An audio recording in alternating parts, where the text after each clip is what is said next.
Bien, como pudimos notar en el video, no fue pura casualidad que él haya descubierto la organización y la periodicidad de la tabla periódica.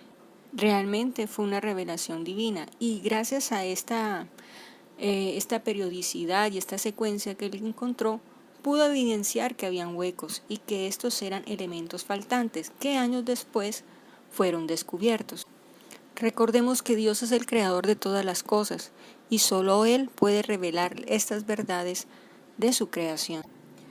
Dice en Daniel 2:22, Él es quien revela lo profundo y lo escondido, conoce lo que está en tinieblas y la luz mora en Él. En la siguiente diapositiva vemos algunos ejemplos que ya muchos hemos escuchado en la Biblia acerca del soñador José y sus revelaciones, los sueños también del faraón, los sueños que tuvo profetas como Ezequiel, también sueños como Nabucodonosor, el cual Daniel pudo también interpretarlos.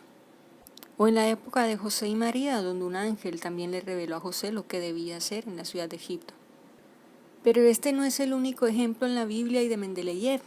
Hay muchas más historias, en el caso de la máquina de coser, de cómo Einstein descubrió la teoría de la relatividad, las estructuras atómicas de algunos elementos, también cómo fue separada la insulina, cómo se comporta también el cuerpo humano dentro de nosotros.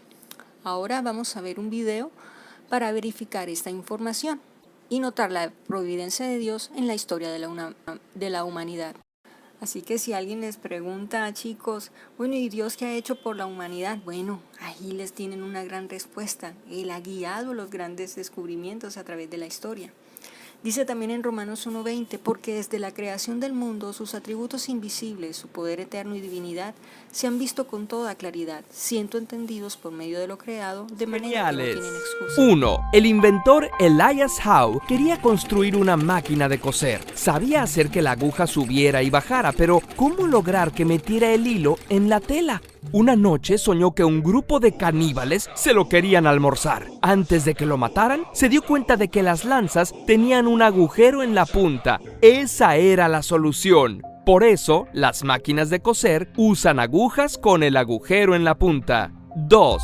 El químico Friedrich August Kekulé von Stradonitz, espero haberlo pronunciado bien, a pesar de su magnífico nombre, no podía dilucidar la estructura molecular del benceno. ¿Cómo podía ser que cada átomo de carbono solo tuviera un átomo de hidrógeno? Se dice que un día soñó con una serpiente que se mordía la cola. Eso le dio la clave. El benceno tenía una estructura hexagonal. Su descubrimiento supuso un gran avance en la historia de la química orgánica. 3. El filósofo René Descartes tuvo 3 sueños rarísimos. En uno, caminaba para refugiarse de un fuerte viento cuando un hombre le ofreció un melón. En otro, lo despertó un fuerte ruido para verse rodeado de chispas. Y en el tercero, abre un libro donde aparece la pregunta ¿qué camino debo tomar? Y luego lee la respuesta, sí y no.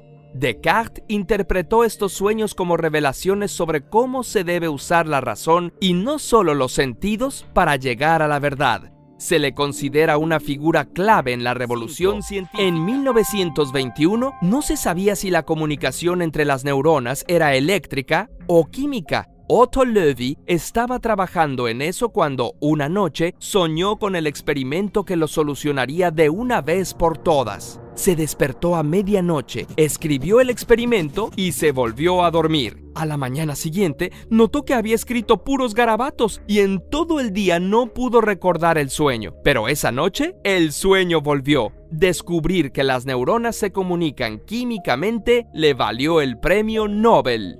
6.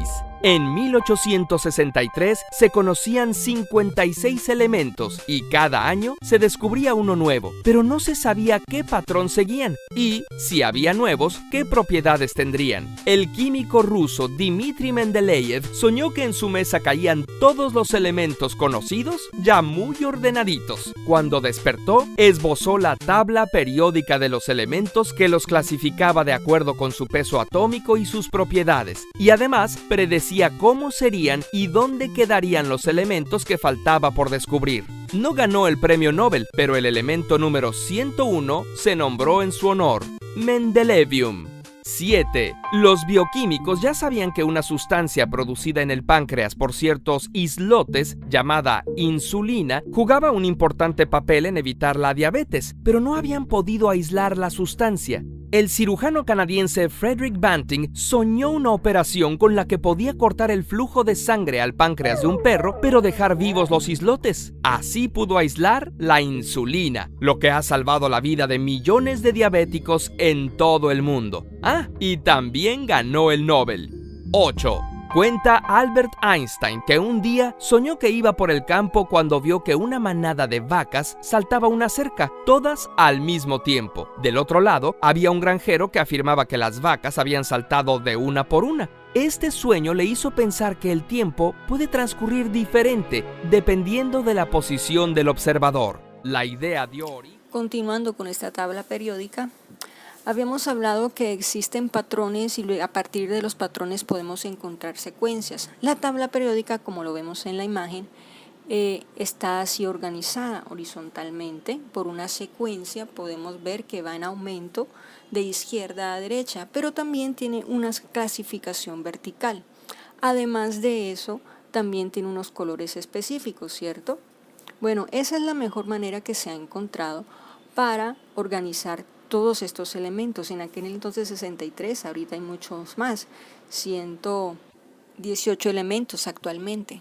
Veamos en el siguiente video que explican muy bien cómo entender la tabla periódica. Por eso de que positivo con negativo se anula. Pero esto en verdad no es tan importante. Para un elemento lo más importante es tener sus capas llenas. Pongamos un ejemplo. El flúor es un elemento que tiene 9 electrones. 2 de ellos los guarda en la primera capa, cerquita del núcleo, y los otros 7 que le quedan le guarda en su segunda capa. Pero hay un problema, y es que en esta segunda capa caben 8 electrones. Y esto quiere decir que al flúor le queda solo un electrón para conseguir llenar su capa. Esto lo podemos ver porque está el penúltimo de su fila. Recordemos que las filas representan las capas. Esto no le gusta al flúor, entonces podemos predecir que este elemento hará lo que sea para intentar conseguir un electrón, aunque para ello se lo tenga que arrancar a otro elemento. Y lo que quiero que veáis es que, simplemente sabiendo dónde está un elemento, ya hemos podido predecir cómo se va a comportar. Y no solo el flúor, sino toda esta columna, el flúor, el cloro, el bromo y el yodo, todos esos elementos se encuentran en la misma posición que el flúor, que les queda un solo electrón para completar su capa. Entonces podemos predecir que todos los elementos de esta columna se van a comportar igual. La tabla periódica es un resumen prácticamente perfecto de las propiedades de los elementos, de los ingredientes del universo. Y la gran genialidad de esta tabla es la que hemos comentado, que simplemente sabiendo dónde está colocado un elemento, podemos predecir el resto de sus propiedades. Y es que si un invento se sigue utilizando 150 años después de su creación, será por algo. ¿Por qué? Bien, como lo muestra el video, esta es una manera general de interpretar y entender la tabla periódica. Se usa mucho y se acostumbra que hay que memorizarla, ¿cierto? Pero con tantos elementos uno diría, uy no, pero eso está como difícil. Primero entendámosla y eso es lo que vamos a hacer en la siguiente clase, a profundizar más acerca de cómo está conformada dicha tabla periódica. Para posteriormente sí estudiar algunas metodologías para aprenderla o memorizarla. Como conclusión, tenemos primero que Dios dará su revelación en las mentes preparadas y que se esfuerzan por entender y gobernar la ciencia. No solamente son los cristianos los que reciben revelación, también aquellos que buscan un bien a los demás o a la sociedad. Segundo, Dios quiere que a sus hijos gobiernen sobre los paganos, pero si sus hijos no pagan el precio, desarrollará su providencia utilizando al pagano para la ciencia. Y así bendiga a todos. Tercero, cada elemento de la tabla periódica tiene un nombre, su peso atómico, su número atómico y otras propiedades individuales que cumplen un propósito específico, que pueden trabajar y enlazarse con otros elementos para formar compuestos, pero aún así tienen sus características propias como nosotros, los seres humanos, que además de ser individuales podemos trabajar en equipo. Cuarto, los descubrimientos científicos son eso, que Dios los tiene cubiertos hasta que Él decide revelarlos en el momento que sean útiles para el hombre y sus planes.